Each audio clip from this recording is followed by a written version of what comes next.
ನಟ ವಿನೋದ್ ರಾಜ್ ಈಗ ಆಗಾಗ ತಮ್ಮ ಸಾಮಾಜಿಕ ಸೇವೆಯಿಂದ ಸುದ್ದಿಯಾಗಿರುತ್ತಾರೆ.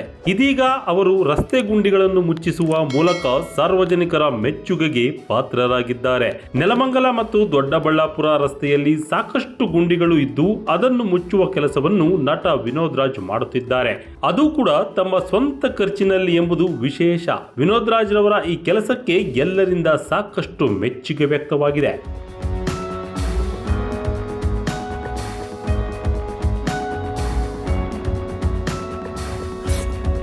ಕೆಲ ತಿಂಗಳ ಹಿಂದಷ್ಟೇ ನೆಲಮಂಗಲದ ಕರೇಕಲ್ ಕ್ರಾಸ್ನಿಂದ ಸೋಲದೇವನಹಳ್ಳಿಯವರೆಗಿನ ರಸ್ತೆ ಗುಂಡಿಗಳನ್ನು ಮುಚ್ಚುವ ಕೆಲಸ ಮಾಡಿದ್ದರು. ಮಳೆ ಬಂದ ಸಂದರ್ಭದಲ್ಲಿ ನೀರು ನಿಂತು ವಾಹನಗಳ ಓಡಾಟಕ್ಕೆ ತೊಂದರೆಯಾಗುತ್ತಿತ್ತು.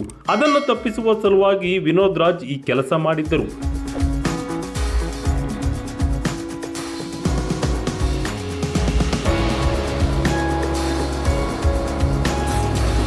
ಇನ್ನು ಕೋವಿಡ್ ಸಮಯದಲ್ಲೂ ಹಲವರಿಗೆ ವಿನೋದ್ ರಾಜ್ ಸಹಾಯ ಮಾಡಿದ್ದರು. ತಮ್ಮದೇ ತೋಟದಲ್ಲಿ ಬೆಳೆದ ತರಕಾರಿಗಳನ್ನು ಜೂನಿಯರ್ ಕಲಾವಿದರಿಗೆ ಹಂಚಿದ್ದರು.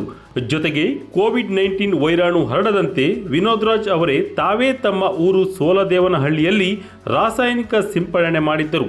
ಊರಿನ ರಸ್ತೆ ಚರಂಡಿ ಸಮೀಪ ರಾಸಾಯನಿಕ ಸಿಂಪಡಣೆ ಮಾಡಿದ್ದರು.